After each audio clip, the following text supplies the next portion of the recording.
Started. Sir, today our government is running various programs for the upliftment of the people living below the poverty line under the leadership of the Honorable Prime Minister Sri Rajiv Gandhi, who has a soft corner for the underprivileged classes. He has done a lot to eradicate poverty.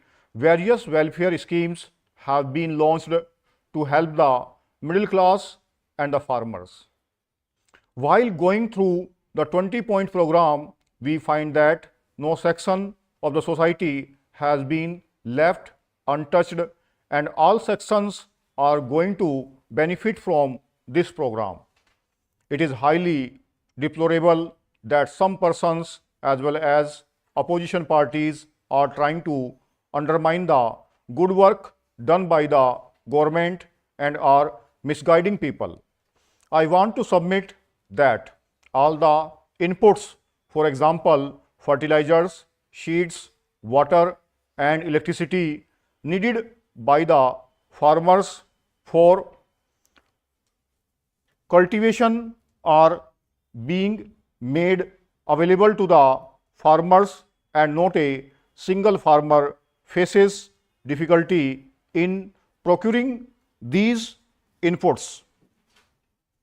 In spite of the present shortage of electricity, if somebody wants to obtain an electricity connection and submits a form duly filled in, efforts are made to grant electricity connection to him.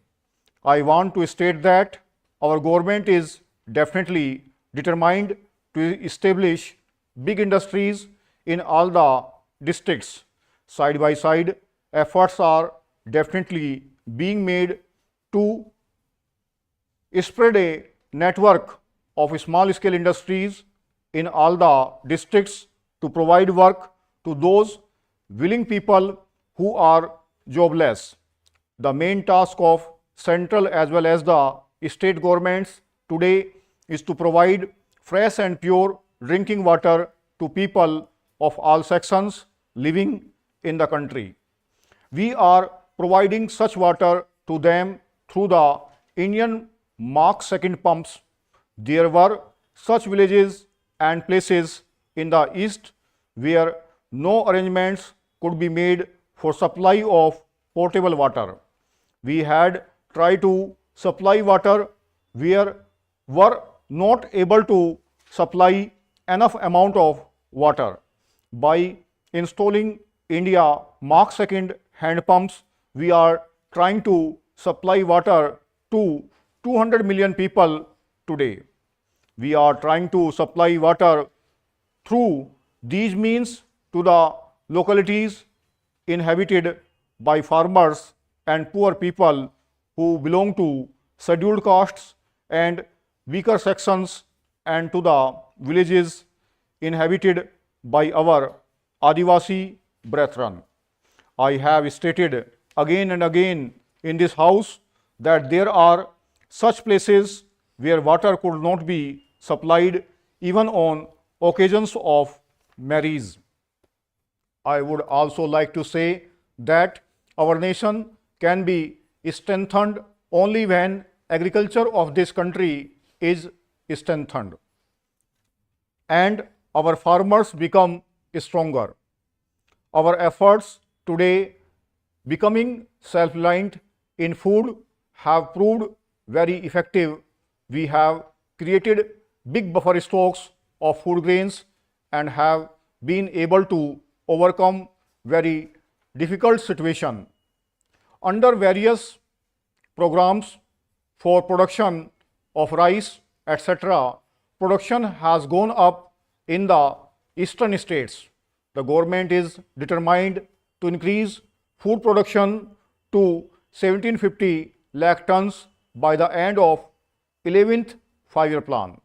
More attention would be paid towards increasing production in this critical situation. A working group has been established in this connection. I wanted to say that many such plans are being implemented. Besides, I would also like to say that Indo-Sri Lanka Accord is being appreciated by the people of our country. Everywhere one hears people appreciating this agreement. Our Prime Minister has concluded this agreement with great courage and bravery. The way he is working today is before you all, but efforts are being made to mislead the people of the country. The name of Bofors is being talked about. Our colleagues in opposition parties mention Bofors. The people in our opposition parties have gone to the extent of saying that the guns supplied by Bofors are stuffed with hay. But I want to say that when the state of guns was analyzed, the capacity of the guns revealed that it was even more than given out. Therefore, I want to say that the people would not be taken in by those who want to mislead them. The people of our country know that our government, our leaders, and the members of parliament are serving them well and are making efforts for the welfare of the people. I would also like to say that we are trying to provide electricity in each and every hut. We are trying to provide water to every field, and we are also trying to provide educational facilities to all near their homes so that they have not to cover long distances for receiving education. Our Navodaya Vidyalayas are of the type with which culture of our nation is interlinked. Today, our boys of North India go to South India, and the boys from South India come to North India for education. Thus, our culture will get intermixed, and this is in progress. When a motion for extension of the tenure of the Bofors Committee was under consideration in the Parliament, the opposition parties opposed it. Earlier, they had insisted upon forming a committee, and now it is being opposed by them. Mr. Deputy Chairman, it is a formal proposal that has been placed before us, and I don't think there is anybody in this House who would oppose the recommendation for ratification of this very important convention. These conventions have a history that goes back to at least 60 or 70 years, if not more.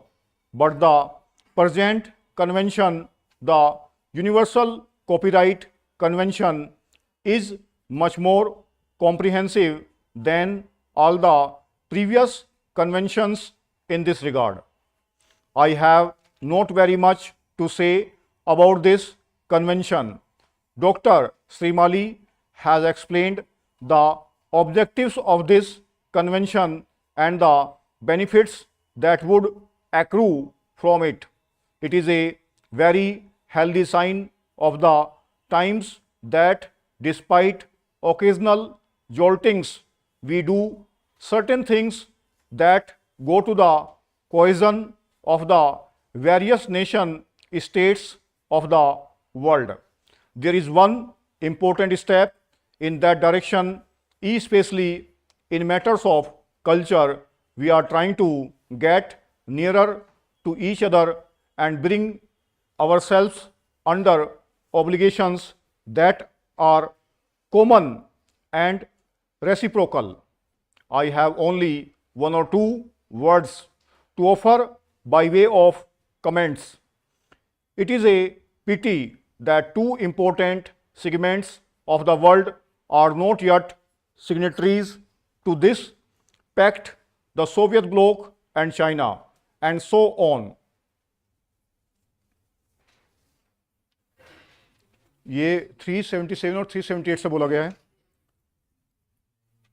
1040 word है, 100 की speed है, केसी source है।